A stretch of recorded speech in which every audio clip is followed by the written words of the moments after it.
Olá pessoal, tudo bem? Bom dia, boa tarde, boa noite. Não sei o horário que vocês estão assistindo essa aula, mas na aula de hoje a gente vai falar um pouco sobre o metabolismo energético. E aí essa segunda aula a gente vai abordar a fermentação. Então essa aula foi produzida para os alunos do segundo ano da Escola Estadual de Ensino Médio do bairro Santa Cruz, no município de Vespasiano, no ano de 2021. Então a fermentação é um processo aí de liberação de energia em que vai ocorrer sem a participação do oxigênio. A gente viu na aula passada a respeito da respiração aeróbia e a gente viu que ocorre ali a participação de oxigênio. Já nesse processo de fermentação não vai ocorrer essa participação do oxigênio.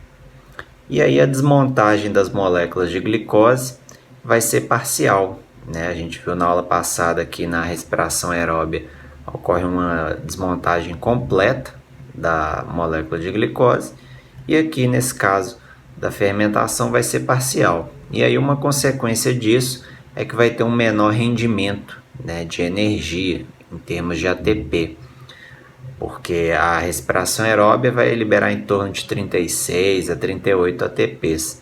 E aqui nesse caso da fermentação, como não vai a molécula de glicose ser completamente quebrada, a quantidade de energia vai ser menor, então vai liberar cerca de 2 ATPs nesse processo.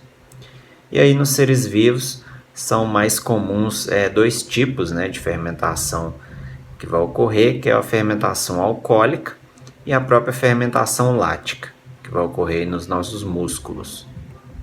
Então, vamos abordar primeiramente a fermentação alcoólica, e aí ela é realizada por organismos conhecidos como leveduras, né, que são fungos microscópicos, que a gente pode ver aqui na figura da direita, que é uma foto de microscopia eletrônica, que aí mostra esses fungos, né, conhecidos como leveduras, e aí são da espécie Saccharomyces cerevisiae. E esses fungos têm uma importância econômica muito grande, porque eles vão transformar o açúcar ali do malte, né, o açúcar que é um carboidrato, do malte em cerveja, né, através dessa fermentação alcoólica, transformar o açúcar da uva em vinho, o açúcar da cana-de-açúcar em cachaça e também o próprio açúcar ali da massa que tem nos pães vai transformar esse açúcar ali em gás carbônico e aí vai formar bolhas e essas bolhas é o que vai fazer crescer, né, a massa do pão.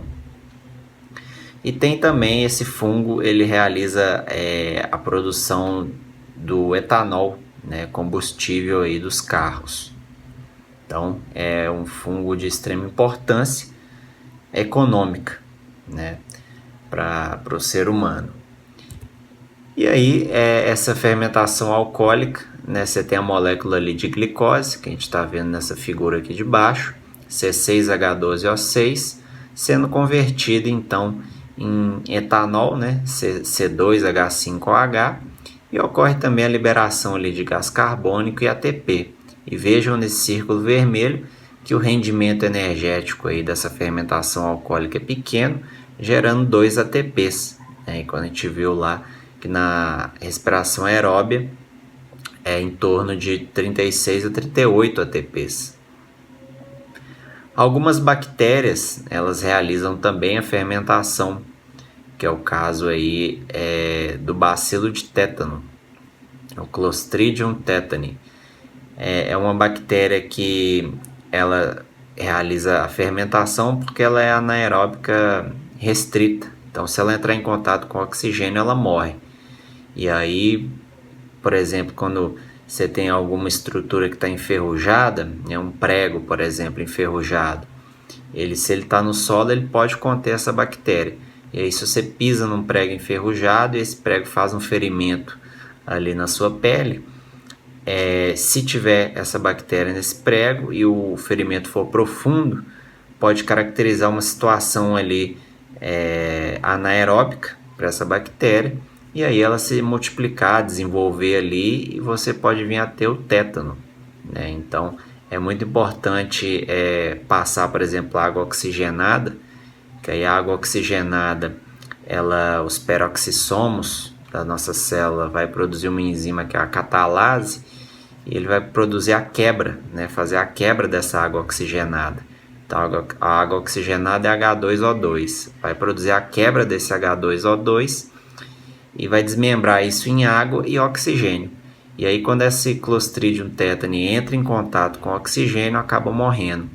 Então por isso que é interessante passar água oxigenada nesses ferimentos aí que a pessoa pode vir a ter, né? Então, já em termos da fermentação lática, ela vai ser realizada aí por fungos, células musculares e também por lactobacilos, né, que são bactérias. E aí vão transformar o leite na coalhada, né? Então, basicamente, esses micro-organismos fazem com que alteram ali, fazem a fermentação lática e produz o ácido lático. Essa acidez resultante desse ácido desnatura as proteínas ali do leite e faz com que essas proteínas precipitem, né? Vão para o fundo ali do reservatório em que elas estão, formando então a coalhada. E aí o que sobra por cima é um soro, né? Que é a água que o leite possuía.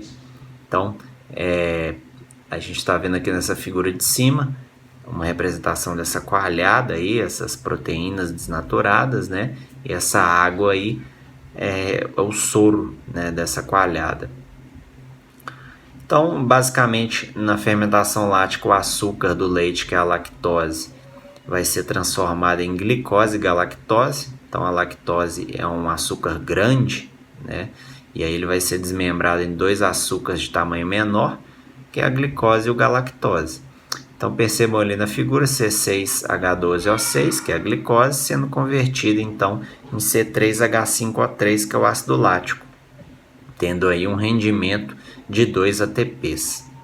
Essa fermentação lática ocorre também ali quando a gente faz uma atividade muscular muito intensa.